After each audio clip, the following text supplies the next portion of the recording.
শেষ হয়ে গেছে।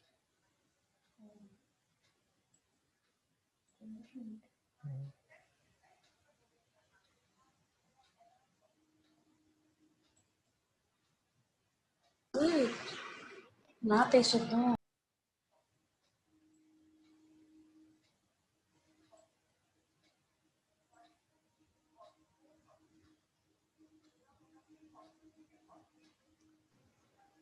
Okay, so now you can see that what is first, let's take a look at that what is meant by communalities.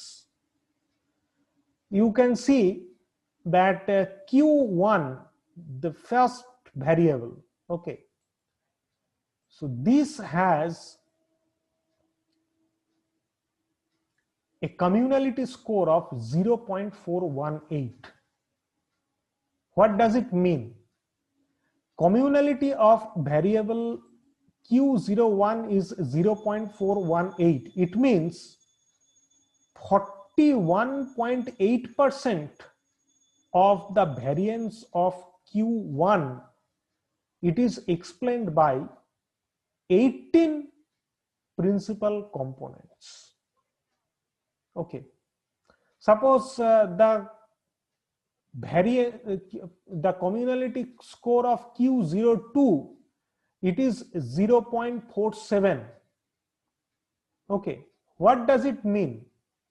It means that 47% of the variance of the variable q02 is explained by 18 principal components.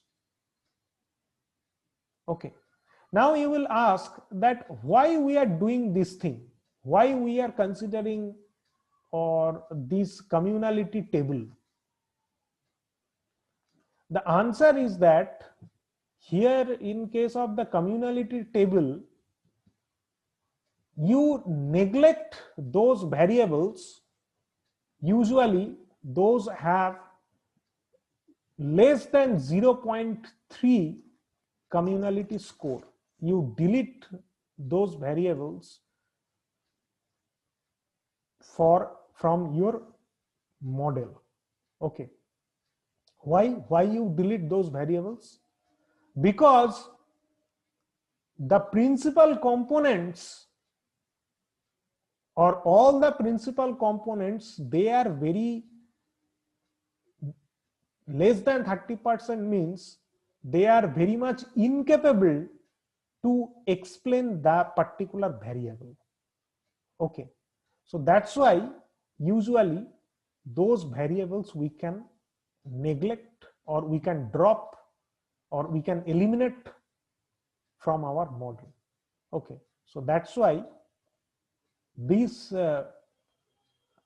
communality scores are judged. Okay, next look at the eigenvalue table. You can see here that initially the 18 components, 18 principal components have been extracted from 18 variables. Okay, now the score eigenvalue or the eigenvalue of the first component, first principal component, it is 6.916. What does it mean?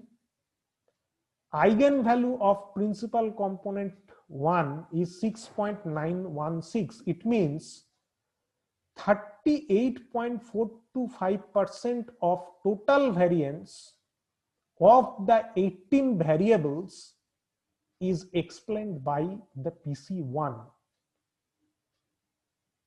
Okay, the principal for the principal component 2, the eigenvalue is 1.316. What does it mean? It means that 7.313% of total variance of the 18 variables is explained by PC2, principal component 2.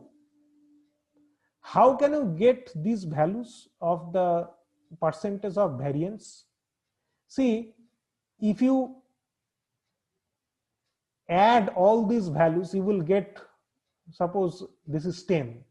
Okay, you will get a value. Suppose this is 10. If you add all these values, then if you divide it by, if you divide 6.916 by 10 or by that particular value, you will get the value of the percentage of variance. And also here you can see that in the third column, the cumulative percentage is also given, 38.425 plus 7.313%. So it will come out to be 45.738%. Then again plus 6.880, it will again come out to be 52.618%. Okay, and in this way, if you consider all these 18 components, they will be able to explain 100% of the variance. That means total variance, obviously. The total, they can explain all the variables of the variance, these variables, 18 variables. Okay. Now, why I am considering this eigenvalue table? The main reason is that how many principal components we will choose to decide, we are basically considering this particular table. Usually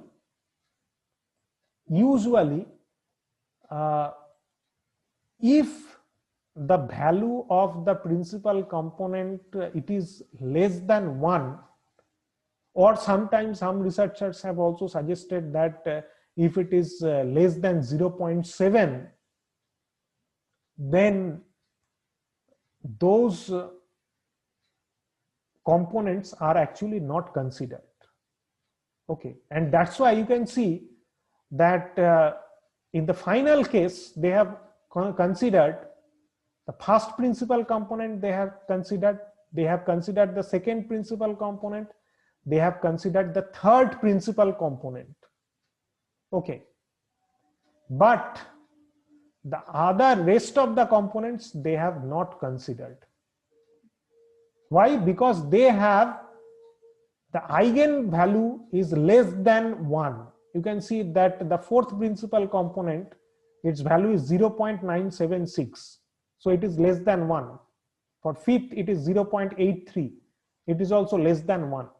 So they have neglected these eigenvalues, or they have neglected these principal components. Okay. So, but you should keep in mind that there is no as such hard and fast rule. Sometimes it also depends upon the researchers that how many principal components they will consider. If they think that, okay, I am capable to handle at least 5 principal components, they can take 5 principal components. There is no problem. Okay, and in SPSS, you will have an option that less than 1 of eigenvalues you want to delete for the final case. Okay, so if you tick in the checkbox, then you will be getting this kind of table. So you can see here that the less than 1 values, they have been they are not actually considered for the final case. Okay, so here in this case you are only considering 3 principal components. Now here you can see that the rotated component matrix. I will discuss about this rotation procedure in detail when we will discuss about the factor analysis procedure. But just now think that this table you have obtained, the rotated component matrix. So in this case, you can see that Q5, there are 3 components you have chosen. Okay, now you can see that some factors or some variables, they are loaded onto this component.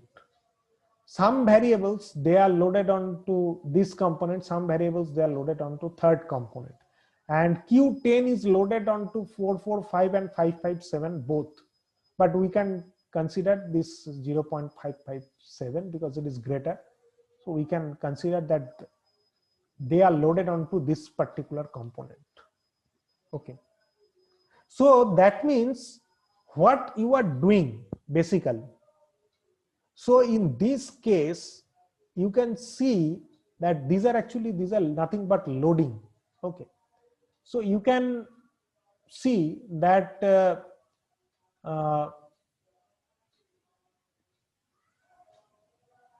how much of this, okay, how much of in this particular case, you suppose the Q05, it is 0.805. What it is representing? It is representing that how much of a variable, okay, is how much means how much variance of this particular variable Q05 is explained by principal component 1. Okay, so here I have given you this particular rectangular thing I have given to you. You can see that in case of communality, you are considering the variance of one variable is explained by all the principal components. That is actually known as the communality. Eigenvalue, it is just a different thing. Variance of all variables that is explained by a particular PC, that is known as eigenvalue. And variance of one variable of a variable that is explained by a PC, that is, or principal component, that is known as the loading. So this is the gist. What is the difference between communality, eigenvalue and the loading? This is actually the gist. Okay. So from principal component analysis, what things you can do? So from the method of principal component analysis, the first, if you are asked that why you are doing the principal component analysis, what is the purpose? Okay, so your answer will be that the purpose of principal component analysis is mainly the data reduction. Okay, if some variables have low communality, usually less than 0.3, then you can delete it from your model. Okay, and you can also extract only the principal components which you find that they are capable to express the variables in a significant way. Okay, so those variables or those principal components you will consider, and also you can find out that which particular variables or the variables that you have considered in the model, on which particular principal component they are actually loaded. Okay, so basically you are grouping some variables. Okay, suppose you have given 18 variables. Okay, so suppose it may happen that out of 18 variables you have dropped suppose 3 variables because they have no low communalities.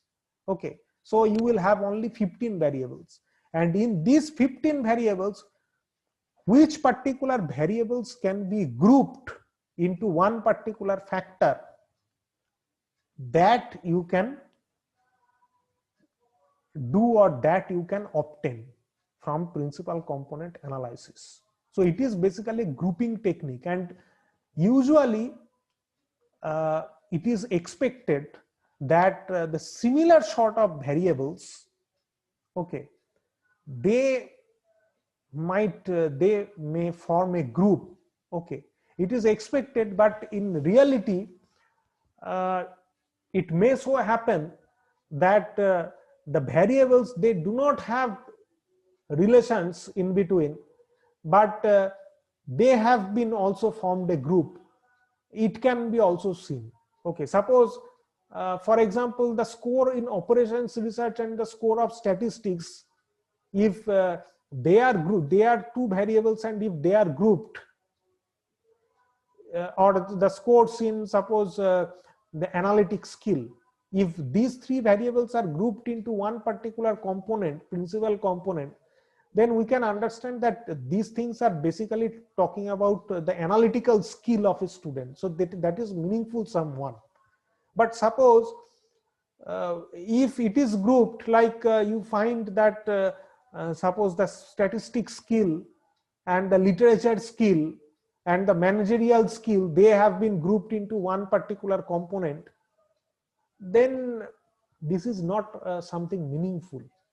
Okay, so this kind of problem actually exist in principal component analysis method, because they consider the total variance. Okay, you have seen that whenever we have discussed about these particular tables, okay, how much total variance it percentage of variance it can explain. So that particular thing we have considered. Okay, so that is actually the drawback of the principal component analysis. Okay, so that's why nowadays most of the research works, okay, they basically follow the exploratory factor analysis. There are two types of factor analysis which we will discuss later. One is exploratory factor analysis and another is confirmatory factor analysis, EFA and CFA. Okay, so in exploratory factor analysis, only if you choose, instead of principal component analysis, there is another thing that is known as principal axis factoring. Okay, so usually this method is chosen, and reviewers, they do not give any objection in management oriented research work if you choose principal axis factoring method for extraction purpose. Okay, why reviewers do not give objection? Because principal axis factoring method is based on the shared variances or the common variances. Okay, so that's why so that we will discuss later on, but this is actually the main difference between the principal component analysis and the exploratory factor analysis. And another difference is that in exploratory factor analysis, you already assume some factors. Okay, and all the factors, how they are related to how they are related to the variables, they are actually expressed. So that's why suppose if you have a look at this example, you can see that this is the exploratory factor analysis model. You can see that you consider one factor, hypothetical factor you choose, and under this hypothetical factor you have different variables. Okay, and one hypothetical factor, under it all the variables are considered. Okay, under this factor all the variables are considered, and these factors, they will have correlations. Okay, here in principal component analysis they do not have any correlation.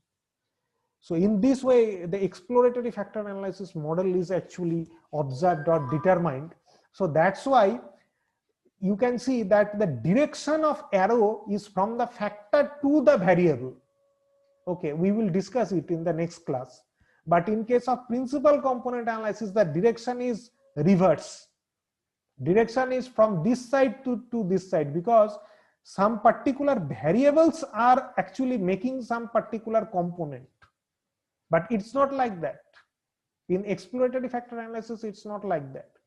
You determine, you can consider that you consider all the variables with all the factors, you determine, you assume the model like that, then you find out the loadings, and then you ultimately judge the factors. Depending upon your loading matrix, you decide the factors after rotation.